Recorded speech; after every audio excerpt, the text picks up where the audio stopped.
90% लोकांना हेच माहिती नाही आहे, की मिठाचा वापर हा गॅस शेगडी साफ करण्यासाठी सुद्धा होऊ शकतो. तो कसा? तेच आज मी या व्हिडिओमध्ये सांगणार आहे. कधी-कधी काय होतं, की स्वयंपाक खूप सारा करावा लागतो किंवा आपल्याला गडबड एवढी असते, की कधी चहा ओतू जातं, दूध ओतू जातं आणि रोज जेव्हा आपण सगळं काही साफ करतो, तरीसुद्धा क्षारयुक्त पाण्यामुळे अशा पद्धतीने पूर्ण पांढरे डाग हे गॅस ओट्यावरती होतात. मग हे कसं साफ करायचं? तर जेव्हाही तुम्ही गॅस शेगडी ही डीप क्लीनिंग करताना, तर स्वयंपाक झाल्याबरोबर त्यावरती ना अशा पद्धतीने मीठ पसरवून टाकायचं. कोणतं मीठ? जे तुम्ही भाजीमध्ये टाकता बस तेच मीठ आपल्याला अशा पद्धतीने पसरवून टाकायचंय. हवं तर जे इन्ग्रीडियंट मी सांगत आहे ते एका बाउलमध्ये टाकून ते तसं सोल्युशन सुद्धा बनवू शकता.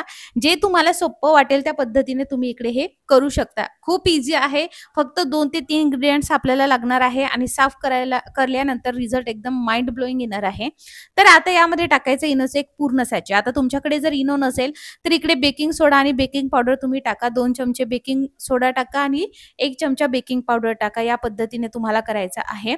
आता माझ्याकडे इनोचं अर्धच सॅचे होतं. मी ते सुद्धा टाकले आणि 1 ते 2 चमचे इकडे बेकिंग सोडा मी टाकून घेते आहे. अशा पद्धतीने आपल्याला पसरवून टाकायचं आहे, जेणेकरून सगळा गॅस शेगडीवरचा चिकटपणा निघला पाहिजे, म्हणून आपल्याला अशा पद्धतीने ते पसरवून टाकायचं आहे. आता यामध्ये आपण तिसरा मॅजिकल इन्ग्रीडियंट घेतोय आणि तो म्हणजे आहे लिंबाचा रस. आता लिंबाच्या रसाऐवजी तुम्ही व्हिनेगरचा सुद्धा वापर करू शकता. तर इकडे माझ्याकडे लिंबू होतच, तर पूर्ण 1 लिंबाचा रस यामध्ये टाकत आहे. जे तुमच्याकडे अवेलेबल असेल ते तुम्हाला इकडे टाकायचं आहे. त्यानंतर ही साल फेकून न देता अशा पद्धतीने आपल्याला काय करायचंय तर ते दुमडायचं आहे आणि या पद्धतीने पूर्ण लिंबाच्या सालीने आपल्याला यावरती घासून घ्यायचं आहे. जसं आपण यावरती लिंबाचा रस पिळतो ना, तर काय होतं, बेकिंग सोडा, इनो जे आपण टाकलंय त्याची रिएक्शन व्हायला सुरुवात होते आणि ते फसफसायला लागतं. ही स्पेसिफिकली जी शेगडी स्टीलची आहे त्यासाठी तुम्ही लगेच हे करू शकता. पण जर तुमची ग्लासची शेगडी असेल तर अशा वेळेस तुम्हाला शेगडी जी आहे ती पूर्ण थंड होऊ द्यावं लागेल आणि मगच करावं लागेल. नाहीतर पुन्हा म्हणाल की प्राजक्ताने सांगितलं नाही आणि तुमची शेगडीचा काच हा फुटू शकतो. त्यानंतर एकदम सॉफ्ट घासणी घ्यायची आहे, त्यावरती डिशवॉश घ्यायचा आहे. पण जेव्हा आपण मीठ, बेकिंग सोडा, इनो आणि लिंबू टाकतो तेव्हा त्याला फार चिकट झालं असेल तर 2 ते 5 मिनिटं रेस्टिंग टाईम द्या आणि त्यानंतर डिशवॉश लिक्विडचा वापर करून क्लीन करा. आता रोज मात्र तुम्ही पाणी टाकून बिलकुल गॅस शेगडी साफ करायला पाहिजे नाही. त्याच्या खाली जे काही नोझल असतं त्यामध्ये पाणी जाऊन ते नोझल ब्लॉक होऊ शकतं. पण महिन्या 2 महिन्यातून अशा पद्धतीने पाणी टाकून गॅस शेगडी तुम्ही डीप क्लीन नक्कीच करू शकता. यामुळे आपली शेगडी सुद्धा व्यवस्थित स्वच्छ राहते आणि त्यावरील जो चिकटचिवटपणा असतो तो सुद्धा निघून जाण्यास खूप मदत होते. हवं तर तुम्ही काय करू शकता, याचे जे काही बर्नर आहेत त्यासाठी सुद्धा इनो आणि लिंबाचा रसाचा वापर करून ते क्लीन घेऊ शकता. पण बर्नर मी आता स्वच्छ केले होते, त्यामुळे मी आज काही बर्नर स्वच्छ करून घेत नाही आहे.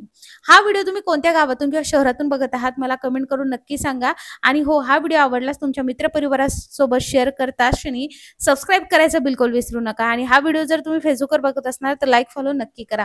या पद्धतीने आपल्याला घासून घ्यायचंय. बिलकुल खरबड अशी किंवा हार्ड स्क्रबर वापरायचं नाहीये, नाहीतर यावरती स्क्रॅचेस होतात. मी पहिले काय करायचे, तारेच्या घासणीनेच हा शेगडी घासायची. मला असं वाटायचं की चला ही स्टीलचीच तर शेगडी आहे, पण ना मी जेव्हा ती घासायची तर खूप स्क्रॅचेस यावरती आलेले आहेत आणि त्यामुळे मी ना तेव्हापासून मला लगेच क्लिक झाले की आपण हार्ड स्क्रबर वापरल्यामुळे हे सगळं झालेलं आहे. त्यामुळे मी कधीही कितीही चिकटचिवट डाग झाले असेल त्याला रेस्टिंग टाइम देते, पण मात्र ह्या सॉफ्ट घासणीनेच ते घासत असते. ज्या दिवशी तुम्ही डीप क्लिनिंग करता त्या दिवशी तुम्ही पाण्याचा वापर करू शकता किंवा तुम्ही हे सगळं करून सुद्धा गरम पाणी घेऊन ओल्या कपड्याने सुद्धा हे पुसू शकता, जे तुम्हाला सोयीचं वाटेल त्या पद्धतीने. खालच्या साईडने सुद्धा तुम्हाला व्यवस्थित स्वच्छ करून घ्यायचं आहे. आपण कधीही गॅस शेगडी ही फक्त वरच्या साईडने क्लीन करून घेतो, पण मात्र आपण खालच्या साईडने क्लीन करायचं हे विसरून जातो. तसं कधीच करायचं नाही. सो या पद्धतीने जेव्हाही तुम्ही यावरती पाणी टाकता तर जे काही बर्नर आहे तिथे तुम्ही वाट्या ठेवू शकता, जेणेकरून बर्नरच्या होलमध्ये बिलकुल पाणी जाणार नाही. पण जर तुम्ही विदाऊट त्यावरती वाट्या टाकून धुत असणार तर एक गोष्टीची काळजी घ्यायची आहे, बर्नर सुरू करत असताना बर्नर काढून ते हातावरती टॅप टॅप करायचे आहेत आणि मगच त्यावरचं पूर्ण होलमधलं पाणी निघून गेल्यावर मग बर्नर चालू करायचंय. जर आपण तसंच केलं तर त्यामध्ये पाणी असतं आणि आपला गॅस पूर्ण वाया जाऊ शकतो. त्यामुळे या गोष्टीची काळजी घ्यायची आहे. आता जर तुमच्या गॅस शेगडी छान साफ झाली असेल, पण मात्र गॅस ओट्यावरती क्षारयुक्त पाण्याचे पांढरे डाग झाले असेल, तर जे आपण इन्ग्रीडियंट घेतलेत मीठ, लिंबू, इनो, तेच तुम्हाला घेऊन हे सगळं साफ करायचं आणि त्याला रेस्टिंग टाइम द्यायचा आहे. तर मी सेम पद्धतीने सगळं स्वच्छ केलं आहे, पण मात्र रोजच आपण याने स्वच्छ करतो तर क्षारयुक्त पाण्याचे डाग माझ्या काही गॅस ओट्यावरती झाले नाही आहेत, कारण ते रोज धुतल्या जातं, पुसल्या जातं त्यामुळे. पण बेसिनच्या आसपासचा जो एरिया आहे तिथे मात्र होत असतात. सो तिथे जेव्हाही तुम्ही भांडे घासाल ना, व्यवस्थित धुवून घ्या. तर रिझल्ट तुमच्या समोर आहे. तर नक्की हे करून बघा आणि मला कमेंटमध्ये तुम्हाला कसं वाटलं हे कमेंट करून नक्की सांगा. चला बाय.